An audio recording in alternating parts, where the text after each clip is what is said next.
Kami dari kelompok 7, di sini saya sebagai koordinator. Perkenalkan, nama saya Yerol Baso, NIM 222118045.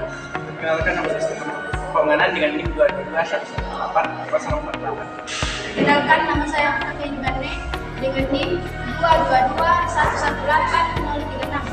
Perkenalkan, nama saya Rukina dengan NIM 222118052.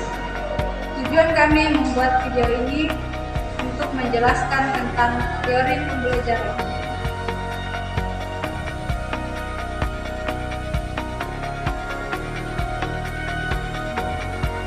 Ya, saat ini kami akan membahas tentang konsep dasar pembelajaran. Nah, yang pertama, hakikat pembelajaran.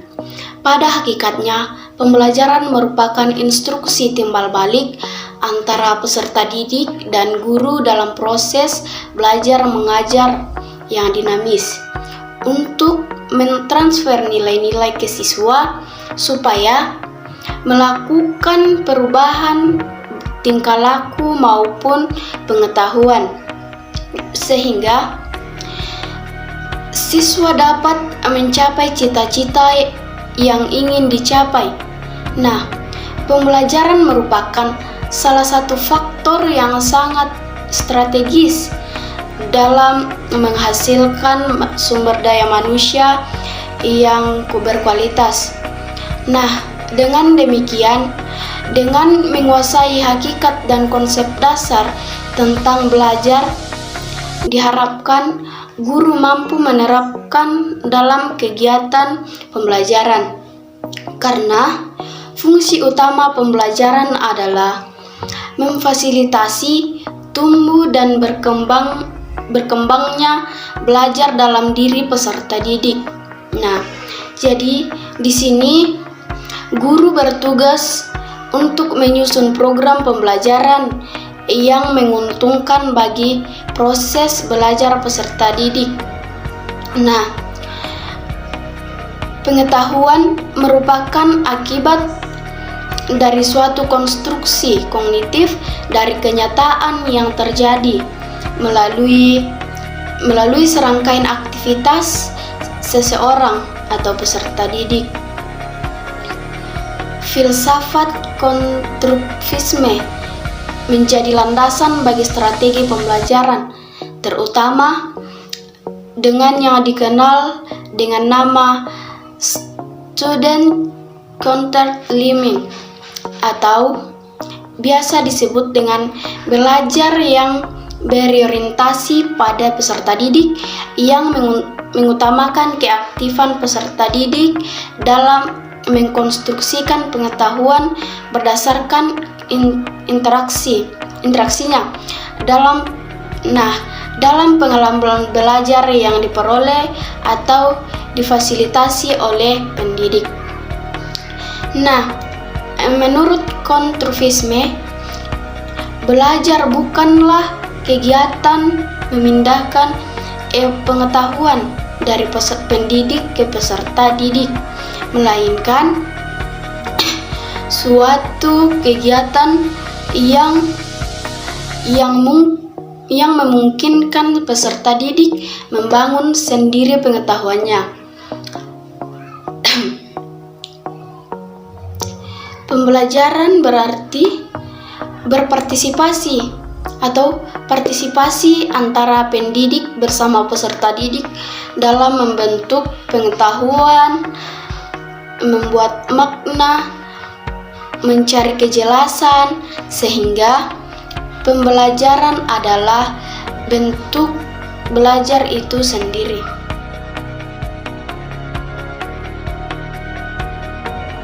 Tadi di sini kita akan membahas tentang pembelajaran. Apa sih itu pembelajaran? Jadi, pembelajaran pada dasarnya adalah suatu proses kegiatan guru yang ditujukan kepada siswa untuk menyampaikan pesan berupa pengetahuan, sikap dan keterampilan, serta membimbing dan melatih agar siswa mampu belajar. Dengan demikian, guru harus menciptakan suatu lingkungan yang memungkinkan terjadinya proses belajar seperti membangun lingkungan yang kondusif.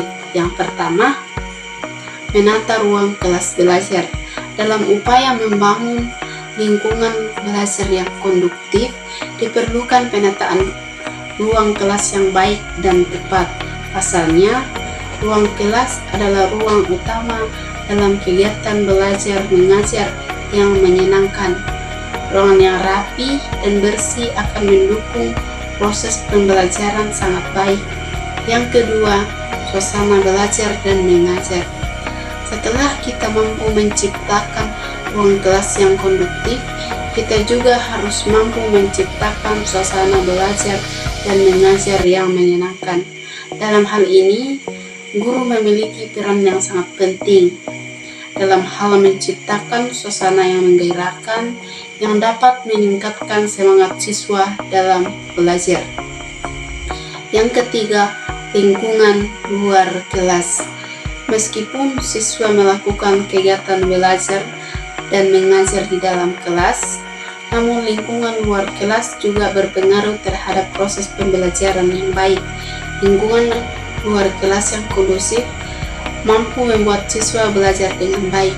Begitupun dengan sebaliknya, jika lingkungan sekitar tidak kondusif, maka akan menurunkan tingkat konsentrasi dalam proses pembelajaran siswa. Yang keempat, membiarkan siswa berkreasi. Cara lain untuk menciptakan lingkungan yang kondusif adalah dengan memberikan sedikit kebebasan kepada siswa untuk berkreasi. Seperti yang kita ketahui, guru merupakan fasilitator, mediator, dan motivator yang mendukung dalam proses pembelajaran siswa. Yang kelima, menjadi guru yang menyenangkan. Bagi seorang guru itu hal yang paling utama supaya bisa menyenangkan hati seorang siswa. Jadi menjadi seorang guru yang sangat menyenangkan juga merupakan salah satu hal yang harus mampu dipenuhi oleh seorang guru. Seperti yang kita jelaskan sebelumnya, jika guru memegang kendali penuh dalam menciptakan suasana belajar, maka dari itulah seorang guru dituntut harus mampu menjadi guru yang menyenangkan agar siswa senang dan gemar dengan apa yang guru sampaikan dalam materi pembelajaran.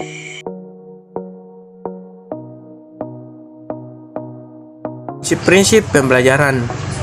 Menurut Ilham dan Wayuni pada tahun 2017 menyatakan bahwa pembelajaran terdiri dari 4 langkah, yaitu yang pertama, menentukan topik yang dapat dipelajari oleh anak peserta didik sendiri. Artinya, guru harus memberikan topik yang mudah dipahami oleh siswa.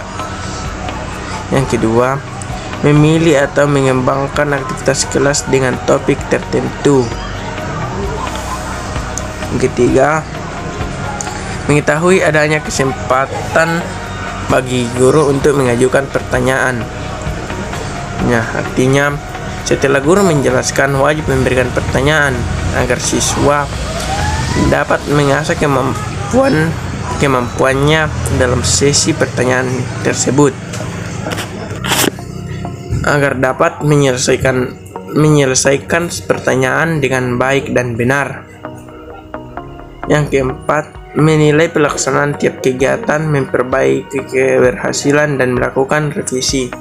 Artinya, guru dituntut setelah memberikan penjelasan dan mengajukan pertanyaan, wajib memberikan nilai kepada siswa.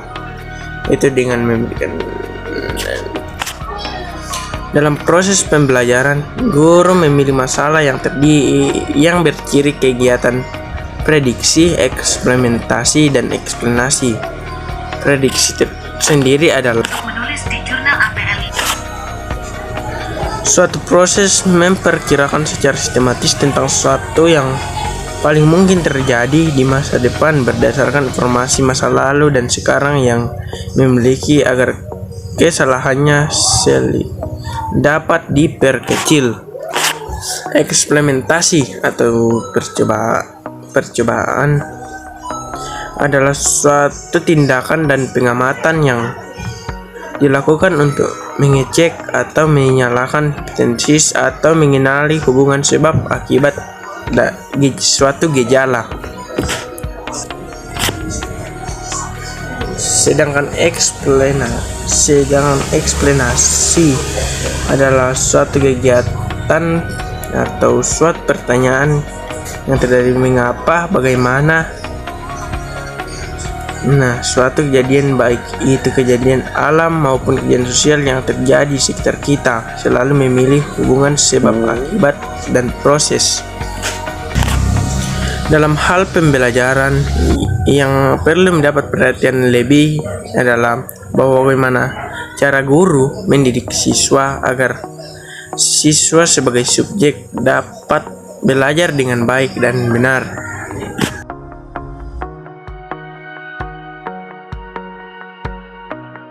Di sini kita akan belajar tentang prinsip-prinsip pembelajaran. Nah, kita harus tahu dulu apa yang namanya prinsip dan apa yang namanya pembelajaran. Jadi, prinsip adalah suatu kebenaran atau kepercayaan yang diterima sebagai dasar dalam bertindak atau berpikir. Sedangkan pembelajaran adalah segala sesuatu yang berkaitan dalam proses belajar.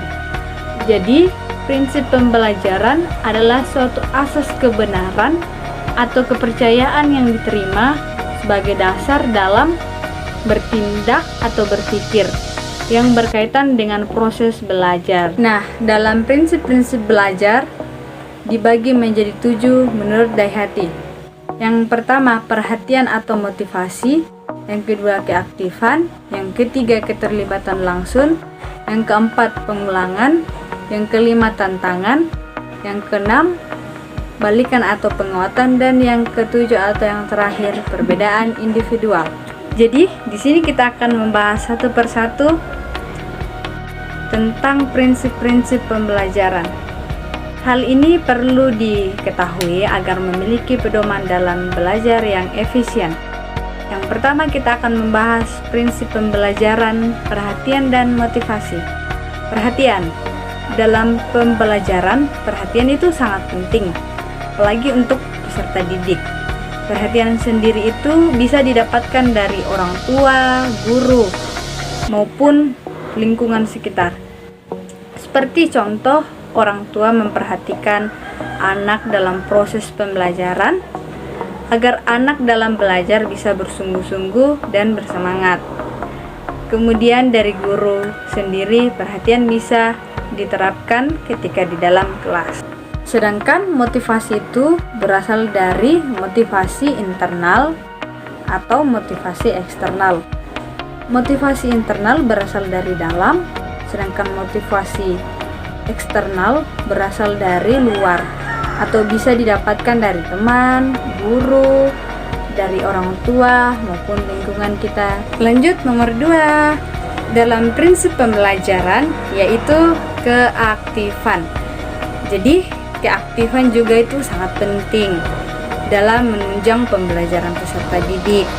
Keaktifan sendiri bisa muncul dari dalam maupun dari orang lain. Di sini, seorang peserta didik harus memiliki keaktifan dalam kelas maupun di luar kelas. Seperti contoh, ketika di dalam kelas, guru memberikan pertanyaan atau mengadakan sesi tanya jawab, seorang peserta didik harus aktif ketika bertanya atau ketika menjawab pertanyaan. Dan seorang guru juga itu harus merupakan contoh keaktifan dalam kelas. Lanjut nomor 3 ya teman-teman. Dalam prinsip pembelajaran ada yang namanya keterlibatan langsung atau pengalaman. Di sini peserta didik maupun guru harus terlibat secara langsung dalam proses belajar. Itu merupakan salah satu hal penting dalam proses pembelajaran. Selain itu, Edgarda dalam Dimyati menyatakan belajar yang baik itu adalah belajar dari pengalaman langsung. Berarti di sini peserta didik sebaiknya dilibatkan secara langsung dalam proses pembelajaran. Tidak sekadar mengamati, tetapi juga harus menghayati, terlibat langsung dan bisa mengamati hasilnya nanti. Yang keempat, prinsip pembelajaran yaitu pengulangan. Jadi dalam proses pembelajaran, pengulangan itu sangat penting untuk mengingatkan daya ingat peserta didik. Seperti contohnya guru mengingatkan atau menyinggung materi minggu lalu kepada siswa agar daya ingat peserta didik atau siswa bisa tumbuh atau bisa mengingat kembali materi yang sudah dibahas minggu lalu. Itu merupakan salah satu contoh. Pengulangan materi untuk mengingatkan atau meningkatkan daya ingat seorang siswa peserta didik agar materi-materi yang sudah dibahas minggu lalu peserta didik masih bisa mengingat kembali. Lanjut nomor 5, dalam prinsip-prinsip belajar yang kelima yaitu tantangan. Jadi dalam proses belajar, tantangan sangat ditunggu-tunggu peserta didik. Apalagi dalam proses belajar mengajar dalam kelas. Tantangan merupakan hal yang sangat penting. Seperti contoh ketika guru meminta peserta didik menemukan masalahnya dan mencari hasil jawabannya. Itu merupakan salah satu tantangan untuk peserta didik agar mereka berusaha atau membiasakan diri menemukan masalah dan bisa memecahkan masalah. Hal tersebut juga dapat membuat atau membangun karakter siswa menjadi siswa yang mandiri. Lanjut nomor 6, dalam prinsip-prinsip pembelajaran yaitu balikan atau penguatan. Teman-teman pengen tahu kan proses pembelajaran balikan atau penguatan itu seperti apa? Jadi bisa kita ambil contoh seperti ketika seorang peserta didik berusaha atau belajar mengerjakan soal yang diberikan oleh guru. Peserta didik itu bersungguh-sungguh atau berusaha dalam mengerjakan sesuatu agar mendapatkan hasil yang baik. Nah, nanti imbalan atau balikan dari apa yang sudah mereka usahakan akan mendapatkan nilai yang bagus, dan itu bisa diterapkan di minggu-minggu yang akan datang. Jadi itu salah satu contoh prinsip belajar yang diterapkan, yaitu balikan atau penguatan. Lanjut nomor 7, prinsip-prinsip pembelajaran yaitu perbedaan individu. Nah, di setiap peserta didik pasti memiliki karakteristik yang berbeda-beda. Tentunya seorang guru harus mampu menempatkan diri agar seorang peserta didik dengan yang lain tidak merasa iri dan tidak merasa dibeda-bedakan. Nah, di setiap peserta didik maupun guru harus mempunyai ikatan yang sangat kuat agar dalam proses belajar di dalam kelas itu bisa nyaman dan bisa diikuti sampai selesai. Walaupun guru bisa memahami atau bisa paham terkait perbedaan karakteristik seorang siswa, guru harus juga ingat bahwa perbedaan seorang siswa itu sangat signifikan. Bisa dilihat dari latar belakang maupun kemampuan yang dimiliki masing-masing peserta didik. Jadi seorang guru tidak boleh membeda-bedakan kemampuan antara siswa satu dengan siswa yang lain.